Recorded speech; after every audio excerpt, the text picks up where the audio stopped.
Nossa aula de hoje irá abordar o arcadismo na literatura brasileira. Então, hoje exemplificarei a importância do arcadismo na literatura. O arcadismo, vamos ver o contexto histórico em que passou o arcadismo. Temos aí o século do iluminismo, ou seja, o século das luzes, as transformações, as ideias novas. Temos também a Revolução Francesa, temos também a Revolução Industrial, que ocorreu nesse período, a primeira Revolução Industrial, independência americana, que teve como influência os séculos das luzes, ou seja, o iluminismo influenciou na independência americana, assim como também influenciou na independência mineira, que aí veio o Ouro Preto, Minas Gerais, que hoje é chamado de Vila Rica. Ciclo do mineral, ou seja, o ouro. Inconfidência mineira também ocorreu nesse período, que foi a revolução que aconteceu em Minas Gerais, que teve como base de influência de ideias foi o iluminismo. Exclusão dos expulsão e exclusão dos jesuítas, que é pelo meio do Marquês de Pombal, que expulsou os jesuítas do território brasileiro e acabou aí com as exportações e da palavra de Cristo no território brasileiro. Então, esse foi o contexto em que ocorreu o arcadismo. Partindo disso, nós vamos aí buscar um pouquinho as ideias iluministas. Então, o que foi o iluminismo em si? O iluminismo ele foi um movimento intelectual europeu que surgiu na França. Teve como principal característica dessa corrente o pensamento foi defender o uso da razão pela fé, para entender e solucionar os problemas da sociedade. As ideias iluministas foram tão populares no século que esse ficou conhecido como século das luzes. Então, o iluminismo ele foi a transformação sociológica e filosófica que ocorreu aí nesse período. Então, o iluminismo ele veio com grandes transformações, eles acabaram pensando, elaborando. Teve como René Descartes e diversos outros filósofos que influenciaram, de certo modo, as ideias de transformadoras.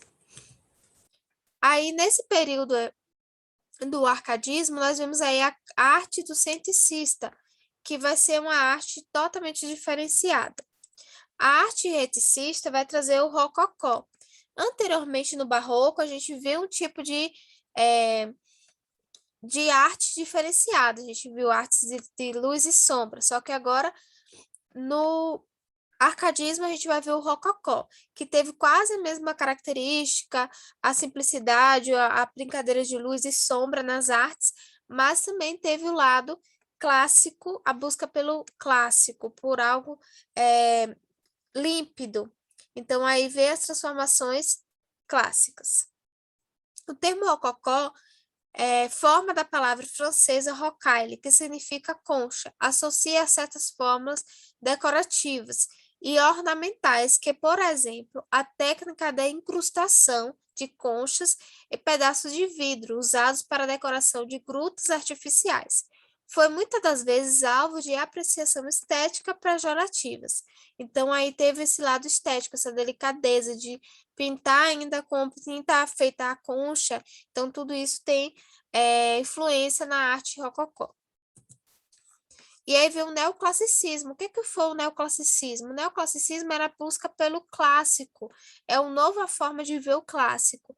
Ele é uma representação artística e cultural que desenvolveu na literatura, na pintura, na escultura e também na arquitetura, que teve grande influência na Europa e depois se expandiu pelo mundo e recebe esse nome uma vez que esteve baseado nas ideias clássicas, ou seja, no renascimento cultural ou renascentismo artístico.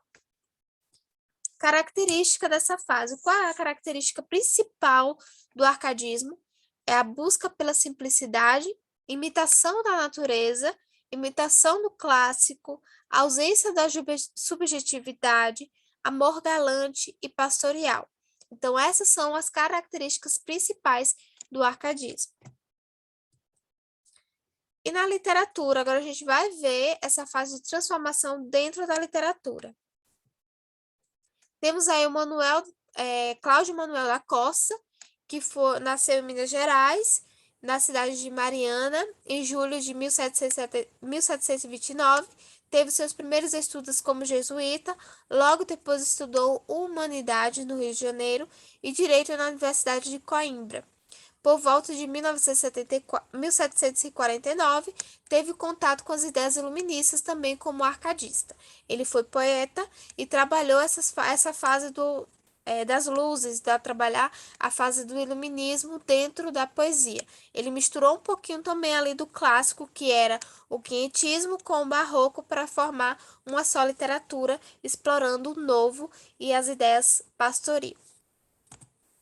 Silva Avarenga.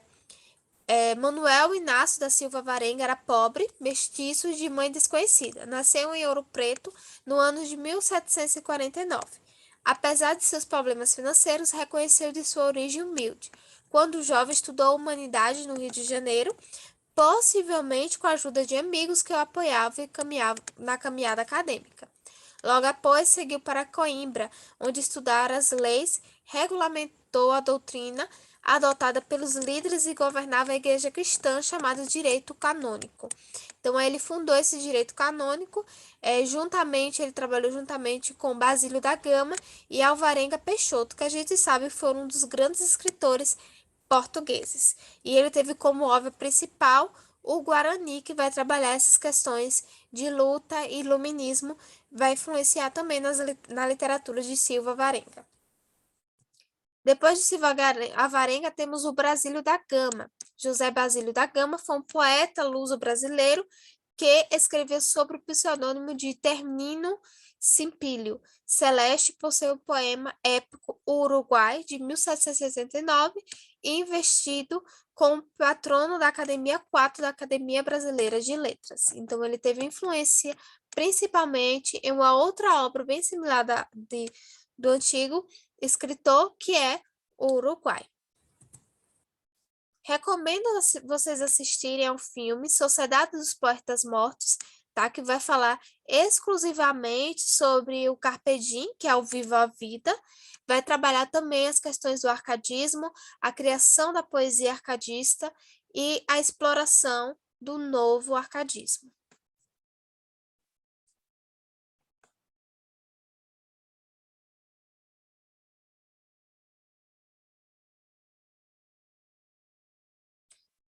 Finaliza a nossa videoaula aqui. Espero encontrar vocês na nossa próxima videoaula, que vamos trabalhar o romantismo, a sua primeira fase, a fase urbanista.